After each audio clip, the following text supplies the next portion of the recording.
Today, we'll do a quick review of the essential derivative questions. This problem is to evaluate linear approximation of a transcendental function. Suppose a curve is defined by the function f of t equals the natural logarithm of open parenthesis t plus 1 close parenthesis plus the cosine of pi times t. Find the best linear approximation to this function near t equals 0. Express your result as a linear function L of t and write it in the form L of t equals f at 0 plus f prime at 0 times the quantity t minus 0. First step is to use the formula for linear approximation. We use the formula L of t equals f at a plus f prime at a times the quantity t minus a. Here, a equals 0, so the formula becomes L of t equals f at 0 plus f prime at 0 times t. Next step is to evaluate f at 0. Substitute t equals 0 into the function. So f at 0 equals the natural logarithm of 1 plus the cosine of 0. The natural logarithm of 1 is 0, and the cosine of 0 is 1. Therefore, f at 0 equals 0 plus 1, which is 1. Next step is to differentiate f of t. The derivative of the natural logarithm of the quantity t plus 1 is 1 divided by the quantity t plus 1. The derivative of cosine of pi times t is negative pi times the sine of pi times t. So the derivative f prime of t equals 1 over the quantity t plus 1 minus pi times sine of pi t. Next step is to evaluate f prime at 0. Substitute t equals 0 into the derivative. So f prime at 0 equals 1 divided by 1 minus pi times the sine of 0. The sine of 0 is 0, so this becomes 1 minus 0, which is 1. Next step is to write the linear approximation. We substitute the values back into the formula. L of t equals f at 0 plus f prime at 0 times t. That means L of t equals 1 plus 1 times t. So the linear approximation is L of t equals 1 plus t. To build a linear approximation, first evaluate the function and its derivative at the point of interest. Then substitute those values into the standard formula for linear approximation. The value of the function at a plus the derivative at a times the difference between your variable and a. Keep it clean, simple, and accurate. That's it for this question. This video is based on our math tutoring blog and class recordings. Hope you enjoyed it. Please subscribe to our channel. If you're looking for tutoring on final exam level questions, check out my YouTube channel at MathTutor8285. You'll find helpful explanations and strategies to ace your exams.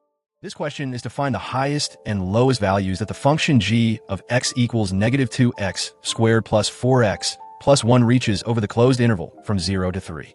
State exactly at which values of x these extreme values occur. First step is to evaluate the function at the two endpoints of the interval. When x is 0, the function becomes negative 2 times 0 squared plus 4 times 0 plus 1. That simplifies to just 1. When x is 3, the function becomes negative 2 times 3 squared plus 4 times 3 plus 1. That equals negative 18 plus 12 plus 1, which gives negative 5. Next step is to find the critical point by taking the derivative of the function and setting it equal to 0. The derivative of g of x is negative 4x plus 4. Now, set this equal to 0 and solve for x. Negative 4x plus 4 equals 0 means that x is equal to 1. This value of x is within our interval from 0 to 3, so we must consider it. Next step is to evaluate the original function at x equals 1. Plugging 1 into the function gives negative 2 times 1 squared plus 4 times 1 plus 1. That equals negative 2 plus 4 plus 1, which is 3. Next step is to compare all the values we found. At x equals 0, the function value is 1. At x equals 1, the function value is 3. At x equals 3, the function value is negative 5. So, the highest value of the function is 3, which occurs when x is 1. The lowest value of the function is negative 5, which occurs when x is 3. The maximum value of the function is 3, and it happens at x equals 1. The minimum value of the function is negative 5, and it happens at x equals 3. To find the absolute maximum or minimum on a closed interval, always test both the endpoints and any critical points found by setting the derivative equal to 0. That's it for this question. This video is based on our math tutoring blog and class recordings. Hope you enjoyed it. Please subscribe to our channel. If you're looking for tutoring on final exam level questions, check out my YouTube channel at MathTutor8285. You'll find helpful explanations and strategies to ace your exams.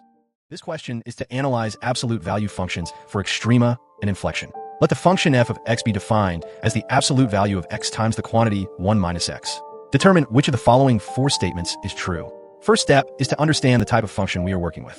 The function we are analyzing is defined as the absolute value of x times 1 minus x. This means we are taking a quadratic expression, x times 1 minus x, and then applying the absolute value. This expression changes behavior depending on whether x times 1 minus x is positive or negative. So we need to split the analysis based on whether this product is non-negative or negative. Next step is to determine when the inside of the absolute value is positive or negative. We analyze where x times 1 minus x is greater than or equal to 0. That occurs when x is less than or equal to 0, or when x is greater than or equal to 1. In contrast, the product is negative when x is between 0 and 1. Therefore, the function f of x behaves as follows. For x less than or equal to 0, or greater than or equal to 1, f of x equals x times 1 minus x. For x strictly between 0 and 1, f of x equals the negative of x times 1 minus x. Next step is to check whether x equals 0 is an extrema point. We observe that f of x is always greater than or equal to 0 for all x. In particular, f of 0 equals 0. That means f reaches its smallest possible value at x equals 0. So yes, x equals 0 is a local minimum. This means option B and option D are not correct. Next step is to examine whether the point 0, 0 is an inflection point. Now, let's look at how the curvature changes near x equals 0. When x is less than 0, the function simplifies to x squared minus x. The second derivative in that case is a constant value of positive 2. When x is greater than 0, the function becomes negative x squared plus x. The second derivative here is a constant value of negative 2. Since the second derivative changes sign when we pass through 0, this indicates a change in concavity. Therefore, the point 0, 0 is an inflection point. The correct answer is option C. X equals 0 is a local minimum of the function, and the point 0, 0 is an inflection point on its graph. Whenever you deal with absolute value functions, be sure to split the function into separate cases and check how the derivatives behave on each side. That's the key to catching both extrema and inflection points correctly. That's it for this question solving. This video is based on our math tutoring blog and class recordings. Hope you enjoyed it. Please subscribe to our channel Math Tutor 8285 and turn on the notification bell. Press the like button. Thank you so much. The question is to find all points on a graph where tangent lines have a given value, typically at the level of a calculus assignment or quiz. If you're preparing for final exam level calculus questions, feel free to check out my YouTube videos linked above. The question is, find all the values of x where the tangent line to the graph of the function g of x, which equals 4 times x cubed minus 7 times x plus 1, has a slope of exactly 5. To begin, compute the derivative of the function to find the formula for the slope of the tangent. Then, determine the x values that make this slope equal to 5. First, differentiate the function g of x, which is 4 times x cubed minus 7 times x plus 1. The derivative of 4 times x cubed is 12 times x squared. The derivative of negative 7 times x is negative 7. The derivative of a constant, which is 1, is 0. So, the derivative of g of x is 12 times x squared minus 7. Then, we are told the slope of the tangent line is 5. So we now set the expression for the derivative equal to 5 and solve for x. 12 times x squared minus 7 equals 5. Next, add 7 to both sides to isolate the term with x squared. This gives 12 times x squared equals 12. Now divide both sides by 12. That results in x squared equals 1. Lastly, now take the square root of both sides. That gives two solutions, x equals 1 and x equals negative 1. That's the final answer. Here's how to think through a question like this. Anytime you're asked where a tangent has a certain slope, your first move is to differentiate the function. That's how you get the slope formula for the tangent at any point. Next, you just set that derivative equal to the slope you're given in the problem. In this case, 5, and solve for x. This process turns a calculus idea into a basic algebra problem, where you're solving for the values of x that make the slope match your target. With practice, this approach becomes a natural and reliable tool in your problem-solving toolkit. That's it for this question. This video is based on our math tutoring blog and class recordings. Hope you enjoyed it. Please subscribe to our channel. If you're looking for tutoring on final exam level questions, check out my YouTube channel at Math Tutor 8285. You'll find helpful explanations and strategies to ace your exams. This question is to find the equation of a tangent line.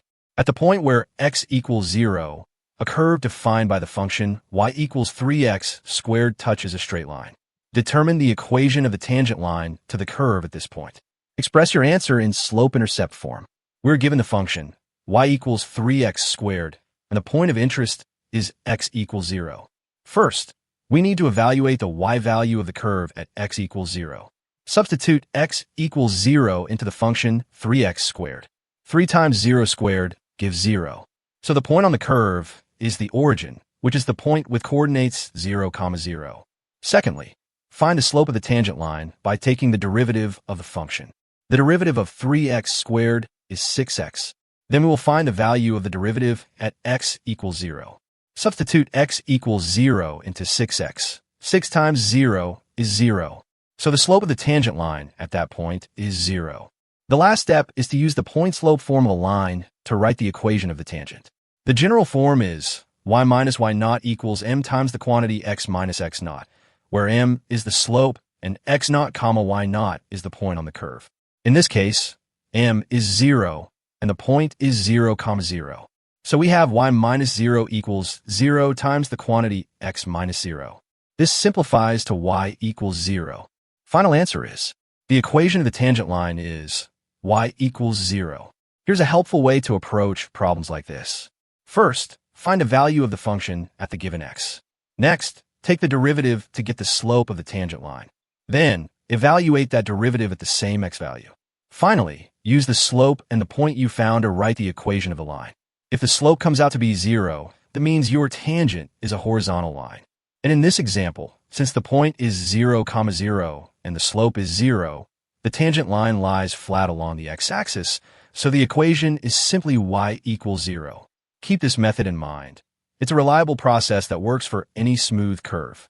That's it for this question. This video is based on our math tutoring blog and class recordings. Hope you enjoyed it. Please subscribe to our channel. If you're looking for tutoring on final exam level questions, check out my YouTube channel at MathTutor8285. You'll find helpful explanations and strategies to ace your exams. This question is to evaluate limits with L'Hopital's rule. Determine the value of the limit as x approaches 0 of the following fraction. The numerator is sine of x minus tangent of x, and the denominator is x cubed. First step is to direct substitution and identify the indeterminate form. First, let's substitute 0 for x in the expression. The numerator becomes sine of 0 minus tangent of 0, which is 0 minus 0, resulting in 0. The denominator is 0 cubed, which is also 0. This gives us the indeterminate form of 0 divided by 0, which tells us we need to use a special method to find the answer. Next step, first application of L'Hopital's rule. Now we apply L'Hopital's rule. We take the derivative of the top and the bottom separately. The derivative of the numerator, sine of x minus tangent of x, is cosine of x minus secant squared of x. The derivative of the denominator, x cubed, is 3 times x squared. Let's check this new limit by plugging in 0 for x. The numerator becomes cosine of 0 minus secant squared of 0, which is 1 minus 1, or 0. The denominator becomes 3 times 0 squared, which is 0. We still have the form 0 divided by 0, so we need to apply the rule again. Next step, second application of L'Hopital's rule. Let's repeat the process. The derivative of our new numerator, cosine of x minus secant squared of x, is negative sine of x minus 2 times secant squared of x times tangent of x. The derivative of our new denominator, 3 times x squared, is 6 times x. Checking this limit at x equals 0 gives us negative sine of 0 minus 2 times secant squared of 0 times tangent of 0 in the numerator, which equals 0. The denominator is 6 times 0, which is also 0. We still have 0 divided by 0, so we must apply the rule one last time. Next step, third application and final evaluation. For our third application, the derivative of the numerator is negative cosine of x minus the quantity of 4 times secant squared of x times tangent square of x plus 2 times secant to the 4th power of x. The derivative of the denominator, 6 times x, is simply 6. Now, we can substitute 0 for x into this final expression. The numerator becomes negative cosine of 0 minus 4 times secant squared of 0 times tangent square of 0 minus 2 times secant to the 4th of 0. This calculates to negative 1 minus 0 minus 2, which equals negative 3. The denominator is 6. Therefore, the final answer is negative 3 divided by 6, which simplifies to negative 1/2. That's it for this question solving. This video is based on our math tutoring blog and class recordings. Hope you enjoyed it. Please subscribe to our channel Math Tutor 8285 and turn on the notification bell. Press the like button. Thank you so much. The question is, use implicit differentiation to find dy by dx also known as the derivative of y with respect to x. Express the final answer using only the variables x and y. This problem is typically at the level of a calculus assignment or quiz. If you're preparing for final exam level calculus questions, feel free to check out my YouTube videos, linked above. We are given the equation. Sine of y squared plus x cubed times y equals the natural logarithm of the quantity x times y plus 1. Step 1 is to differentiate both sides with respect to x. On the left-hand side, the derivative of sine of y squared is cosine of y squared times 2y times dy by dx. The derivative of x cubed times y, using the product rule, is 3x squared times y plus x cubed times dy by dx. So the derivative of the entire left-hand side becomes cosine of y squared times 2y times dy by dx plus 3x squared times y plus x cubed times dy by dx. Now the right-hand side, the derivative of natural log of the quantity x times y plus 1 is 1 divided by the quantity x times y plus 1 times the derivative of x times y with respect to x. The derivative of x times y is y plus x times dy by dx. So the right-hand side becomes 1 over x y plus 1 times the quantity y plus x times dy by dx. Putting both sides together, we now have cosine of y squared times 2y times dy by dx plus 3x squared times y plus x cubed times dy by dx equals the quantity y plus x times dy by dx all over x y plus 1. Step 2 is to eliminate the denominator by multiplying both sides by x, y plus 1. Multiplying the entire left-hand side by x, y plus 1 gives us the quantity x, y plus 1 times cosine of y squared times 2y times dy by dx plus the quantity x, y plus 1 times 3x squared times y plus the quantity x, y plus 1 times x cubed times dy by dx. That equals y plus x times dy by dx. Step 3 is to move all terms involving dy by dx to one side. Group all terms with dy by dx on the left-hand side, and move the rest to the right-hand side.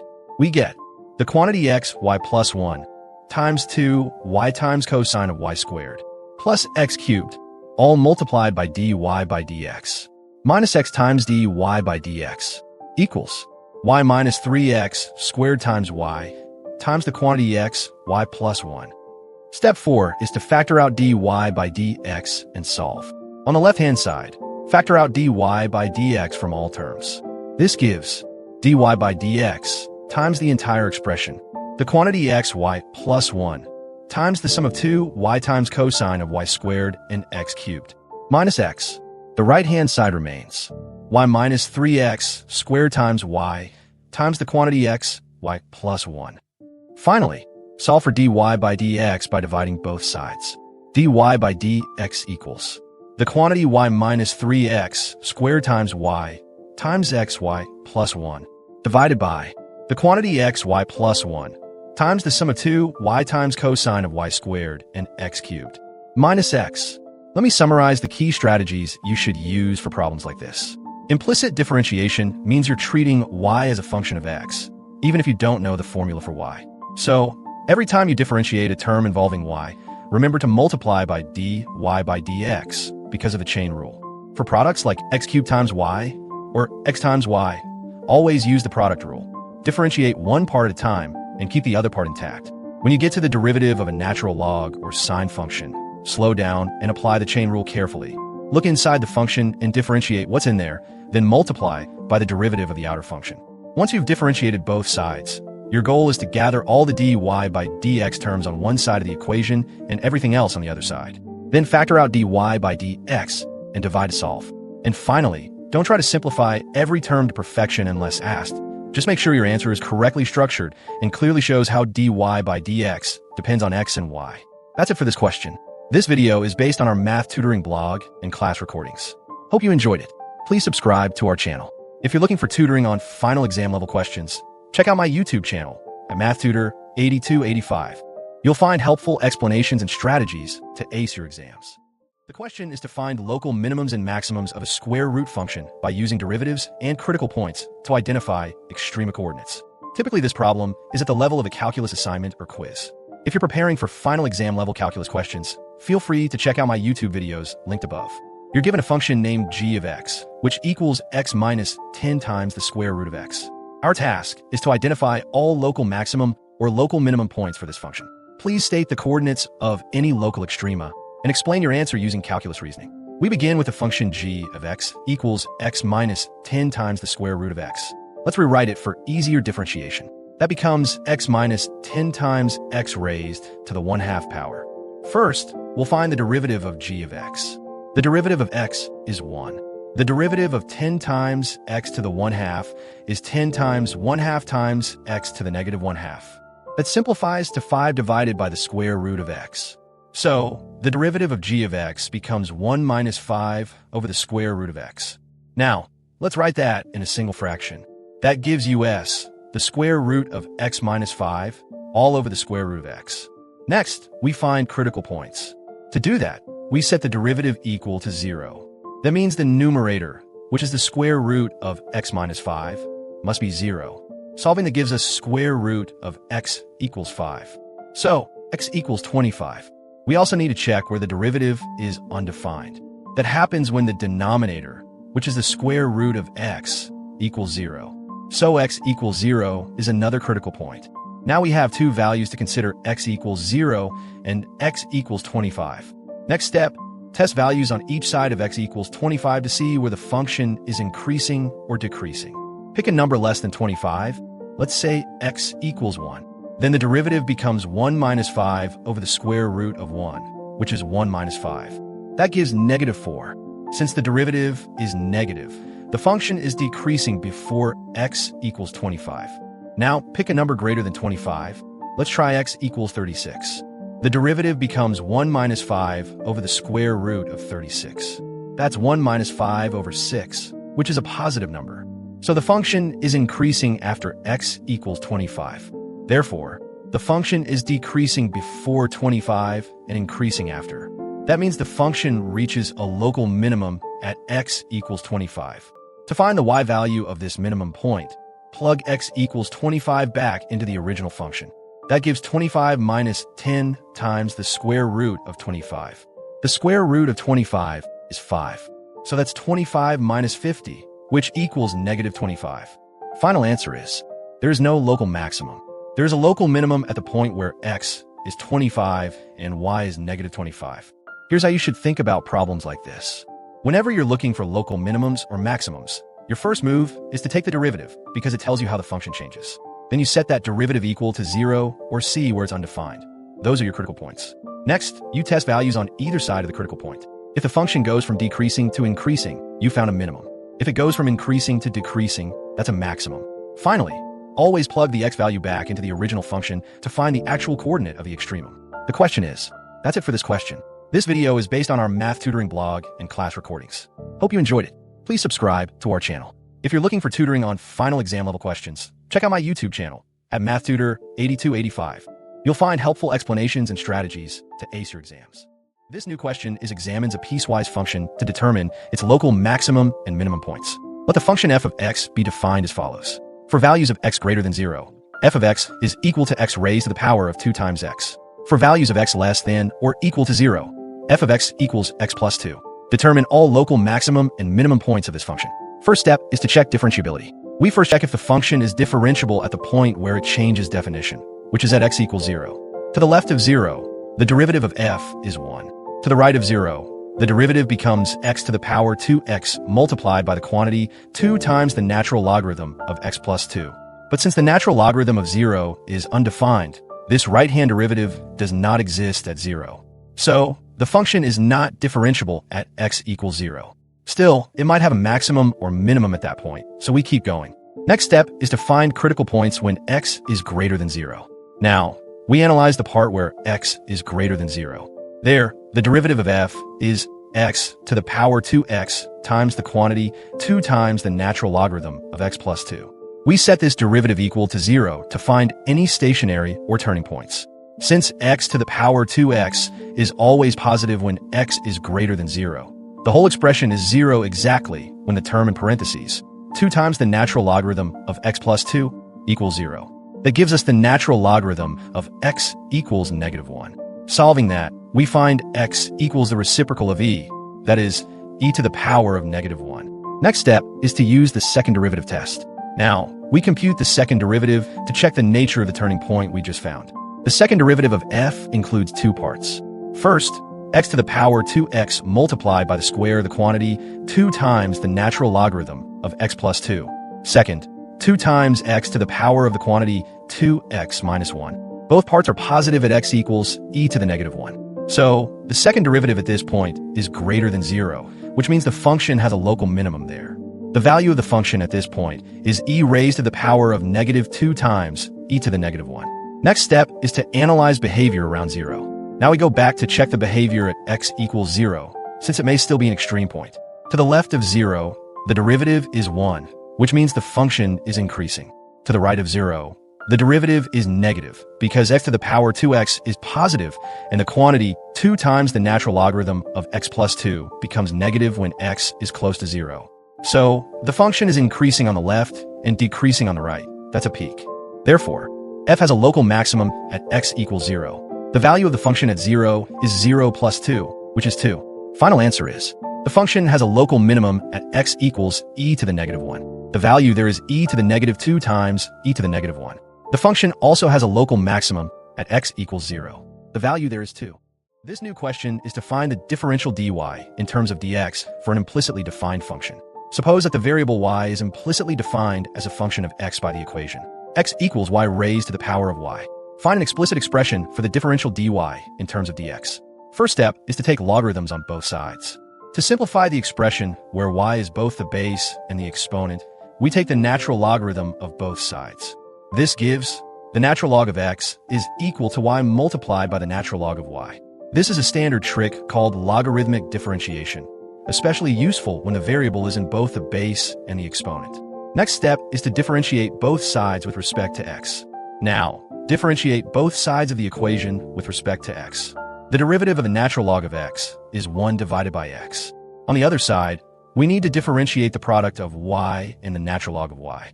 Using the product rule, we get the derivative of y times natural log y is equal to the derivative of y times the natural log of y plus y times the derivative of the natural log of y. This simplifies to the derivative of y multiplied by the sum of the natural log of y and 1. Next step is to solve for the derivative of y. Now isolate the derivative of y. We divide both sides by the sum of the natural log of y and 1. So the derivative of y with respect to x is equal to 1 divided by x times the quantity natural log of y plus 1. Next step is to multiply both sides by dx. Finally, to express this result as a differential, we multiply both sides by dx. This gives dy is equal to 1 divided by x times the quantity natural log of y plus 1, all multiplied by dx. There's a tip to remember. Whenever you see a variable raised to the power of itself, like y to the y, always try taking logarithms first. It turns a tricky exponent into a manageable multiplication. That's it for this question solving. This video is based on our math tutoring blog and class recordings. Hope you enjoyed it. Please subscribe to our channel and turn on the notification bell. Press the like button. Thank you so much.